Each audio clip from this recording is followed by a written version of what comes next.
continuation of cholinergic agonist. As we discussed before, acetylcholine act on two types of receptor, nicotinic receptor and muscarinic receptor. वो तमाम drugs जो कि muscarine receptors पे action करेंगी या muscarine receptor के साथ जाके बाइंड करेंगी, वो आपके पास क्या होंगी, मस्कुरैनिक एगोनिस्ट होंगी। और आपके पास इनडायरेक्टली एगोनिस्ट कौन सी हैं, जो कि एसिटाइलकोलिन की एक्टिविटी को बढ़ा रहे हैं मस्कुरैनिक या निकोटिनिक रिसेप्टर्स पे indirectly by inhibiting the acetylcholine esterases enzyme. आपके पास एसिटाइलकोलिन एस्टरेसेस जब इनहिबिट हो जाएंगे तो क्या होगा, बेसिकली जब एसिटाइलकोलिन एस्टरेसेस इनहिबिट हो जाएंगे तो आपके पास एसिटाइलकोलिन जो है वो हाइड्रोलाइज नहीं होगा साइनेप्टिक जंक्शन के ऊपर, जिसकी वजह से एसिटाइलकोलिन की एक्टिविटी निकोटिनिक रिसेप्टर्स पर, मस्कुरिनिक रिसेप्टर्स पे क्या होगी, इन्हांस हो जाएगी। तो आपके पास जो है बेसिकली इनडायरेक्टली एक्टिंग एगोनिस्ट कौन से हैं, न्यूस्टिगमीन, एड्रोफोनिम, इकोथियोफिल। और डायरेक्टली एक्टिंग एगोनिस्ट कौन से हैं, पाइलोकार्पिन। एंटागोनिस्ट आपके पास जो है वो एट्रोपिन है, जिनको हम बाद में डिस्कस करेंगे। और निकोटिनिक रिसेप्टर्स पे आपके पास जो एगोनिस्ट हैं ये निकोटिनिक रिसेप्टर्स पे एगोनिस्ट है। Plus sign is for the indication of agonist and minus sign is the indication of inhibitors. तो यहाँ पे आपके पास निकोटिनिक रिसेप्टर्स के इनहिबिटर्स कौन से, pancuronium, atracurium. Okay, now cholinergic agonist drugs. Cholinergic agonist की जनरल क्लासिफिकेशन आपके पास क्या है, डायरेक्टली एक्टिंग कोलिनर्जिक ड्रग्स है एसिटाइलकोलिन, बिथेनिकॉल, पाइलोकार्पिन, मिथाकोलिन। ये 4 ड्रग्स जो हैं बेसिकली आपके पास क्या है, cholinergic directly acting cholinergic agonist है। इनडायरेक्टली एक्टिंग कोलिनर्जिक ड्रग्स जो हैं बेसिकली आपके पास कोलिन एस्टरेसेस इनहिबिटर्स हैं। बेसिकली कोलिन एस्टरेसेस इनहिबिटर्स कौन कौन से, 2 टाइप्स के हैं इनडायरेक्टली एक्टिंग कोलिनर्जिक ड्रग, जो कि कोलिन एस्टरेस इनहिबिटर्स हैं। यहाँ पे इनहिबिटर्स में से इनहिबिटर्स हैं। First of all reversible inhibitors जो कि वाटर सॉल्युबल हैं, मीन्स इनका एक्शन इजीली रिवर्स हो सकता है, वो है न्यूस्टिगमीन, एड्रोफोनियम, पाइलोस्टिगमीन। ओके, नेक्स्ट आपके पास लिपिड सॉल्युबल है, इनमें फॉस्फोस्टिगमीन, डोनिपिजिल, टेक्रीन और गैलेंटामीन। ये आपके पास बेसिकली क्या है, आपके पास लिपिड सॉल्युबल में रिवर्सिबल कैटेगरी में आते हैं। इरिवर्सिबल टाइप में कोलिनर्जिक एगोनिस्ट हैं लेकिन इनडायरेक्टली हैं। इनडायरेक्टली कैसे हैं कि कोलिन एस्टरेसेस इनहिबिटर्स हैं, बेसिकली कोलिन एस्टरेस एंजाइम को इनहिबिट करें। तो यहाँ पे आपके पास इरिवर्सिबल इफेक्ट प्रोड्यूस करें, आपके पास क्या प्रोड्यूस करें, इरिवर्सिबल इफेक्ट जो ड्रग प्रोड्यूस कर रही हैं वो आपके पास कौन सी, ऑर्गेनोफॉस्फोरस कंपाउंड जो कि एज इंसेक्टिसाइड्स भी यूज़ किए जाते हैं, इकोथियोफिन, मेलेंडियोन, पेरेंथियोन एंड टबॉन। ये बेसिकली आपके पास जो है इरिवर्सिबल कैटेगरी के अंदर कैटेगराइज होते हैं। Next, direct acting cholinergic agonist. These agents may be broadly classified into 2 groups. Basically आपके पास जो है, आपके पास क्या है, synthetic esters of choline and next आपके पास जो है naturally occurring alkaloids. Synthetic esters of choline आपके पास जो 2 मेन ड्रग्स हैं वो है carbachol and bethanechol. And in the category of naturally occurring alkaloids the main drug is pilocarpine, जो कि बेसिकली आपके पास सिर्फ पाइलोकार्पिन वो मेन ड्रग है जो कि नेचुरली अकरिंग अल्कलॉइड में कैटेगराइज होती है। एंड बाकी आपके पास सिंथेटिक ईस्टर्स ऑफ कोलिन है जो कि कार्बाकॉल एंड बिथेनिकॉल है। अच्छा जी, all directly acting cholinergic drugs आपके पास लॉन्ग ड्यूरेशन ऑफ एक्शन रखती हैं। क्यों? क्योंकि ये बेसिकली आपके पास कोलिन एस्टरेसेस से आपके पास एसिटाइलकोलिन एस्टरेस एंजाइम के थ्रू हाइड्रोलाइज नहीं होती। जैसे एसिटाइलकोलिन आपके पास हाइड्रोलाइज हो जाता है ना कोलिन एसिटाइलकोलिन एस्टरेसेस से। देखें यहाँ पे हमने बोला एसिटाइलकोलिन एस्टरेसेस से कौन हाइड्रोलाइज हो रहा है, एसिटाइलकोलिन।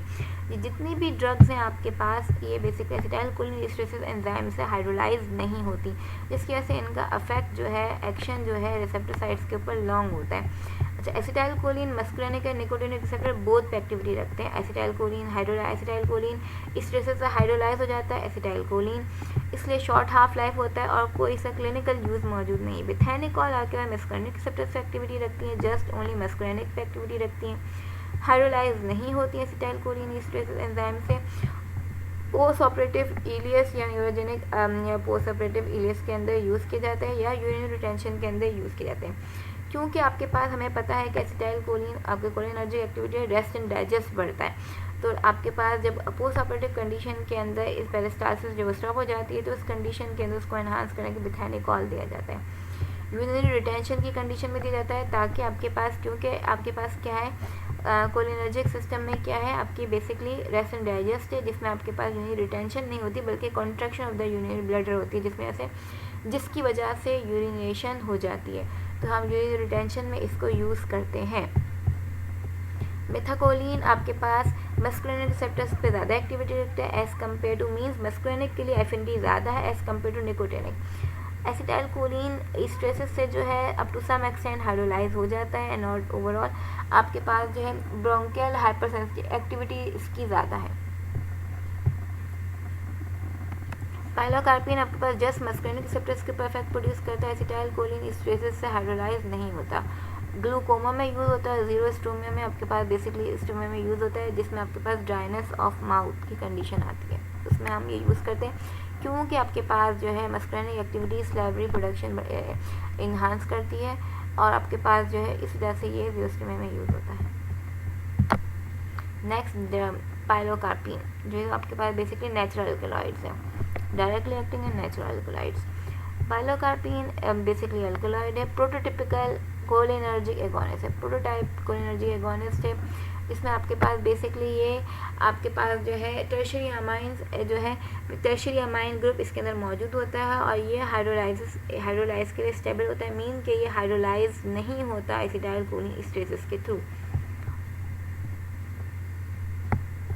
अच्छा, ये आपके पास एज कम्पेयर टू एसिटाइलकोलिन ये लेस पोटेंट होता है, बट ये पेनिट्रेट करता है सीएनएस के अंदर थेराप्यूटिक डोजेस के ऊपर। ओके, पाइलोकार्पिन आपके पास मस्कुलिनिक एक्टिविटी देता है, पाइलोकार्पिन एक्सिबिट मस्कुलिनिक एक्टिविटी और प्राइमरीली ऑप्थेल्मोलॉजी में यूज़ होता है। जैसे हमने कहा कि ग्लूकोमा में यूज़ होता है, लास्ट स्लाइड में हमने पढ़ा कि ग्लूकोमा में यूज़ होता है। तो mechanism of action pilocarpine basically आपके पास जो रिसेप्टर बाइंड जी प्रोटीन के थ्रू जो है वो एक्टिवेशन कॉज करता है मस्कुलिनिक रिसेप्टर्स की।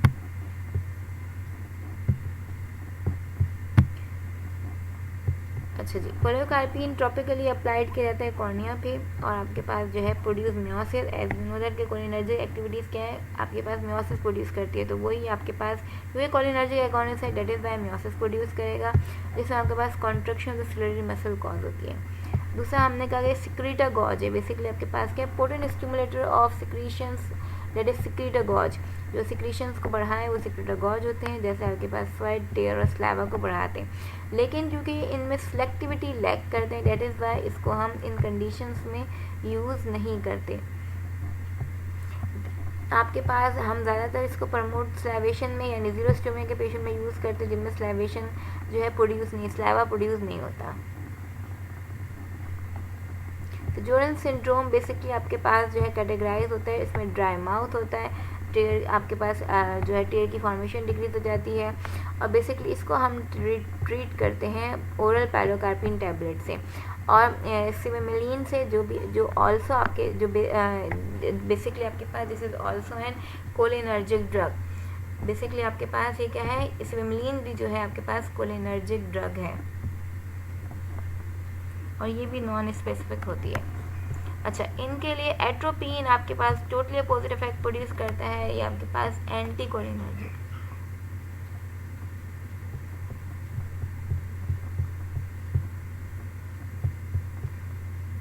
पाइलोकार्पिन थेराप्यूटिकली ग्लूकोमा में यूज़ होता है, ड्रग ऑफ चॉइस है ग्लूकोमा में, बेसिकली आपके पास wide and narrow angle both में।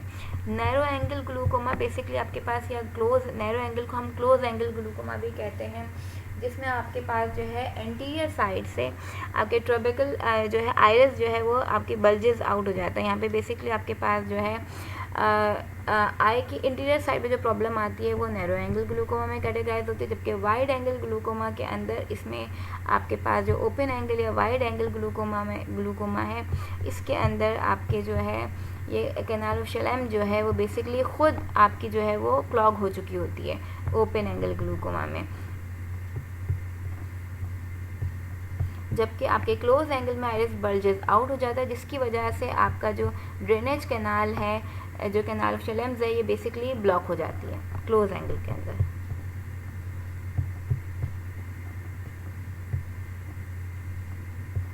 पायलोकार्पिन आपके पास बेसिकली इफेक्टिव होता है इन ओपनिंग द ट्रेबेकुलर मैशवर्क को आपके पास ओपन करता है अराउंड शैलाइम कैनाल्स और इमीडिएट ड्रॉप करता है intraocular pressure by increase drainage of aqueous humour जो आपके पास प्रेशर इन्हांस कर रहा होता है उसको ड्रेन आउट कर देता है, जिसकी वजह से एकदम यानी एमरजेंसी कंडीशन में भी इसको यूज़ करते हैं ताकि इंट्राओकुलर प्रेशर जो है वो डिक्रीज़ हो जाए। Immediate decrease of intraocular pressure के लिए ये एमरजेंसी कंडीशन में यूज़ किया जाता है। बेसिक एडवर्स इफेक्ट ये है कि आपके पास जैसे मैंने as already discuss before enter into the brain CNS disturbances cause करते हैं जिसमें प्रोफ्यूज स्वेटिंग और स्लाइवेशन है। इन दिस डायग्राम इज यहाँ पे आपके पास जो है कैनाल शैलाइम दिखा रहे हैं। ये आपका जो है बेसिकली जो है आइरिस और कॉर्निया के दरमियान का जो डिफरेंस है इसमें ओपन एंगल में ये आपके पास कैनाल शैलाइम आपके पास ब्लॉक हो जाती है, जबकि क्लोज एंगल के अंदर ये जो ट्रेबेकुलर हैं आपके जो है वो प्रोटेटेड आउट हो जाते हैं, जिसकी वजह से जो एंटीरियर के अंदर प्रॉब्लम आती है और इसमें आपके पास जो है प्रोटेटेड आउट होने की वजह से आइरिस के जो बेसिकली क्या होता है ये कैनाल जो है ये ब्लॉक हो जाती है क्लोज एंगल के अंदर, यानी कि एंटीरियर साइड से प्रॉब्लम आ रही है।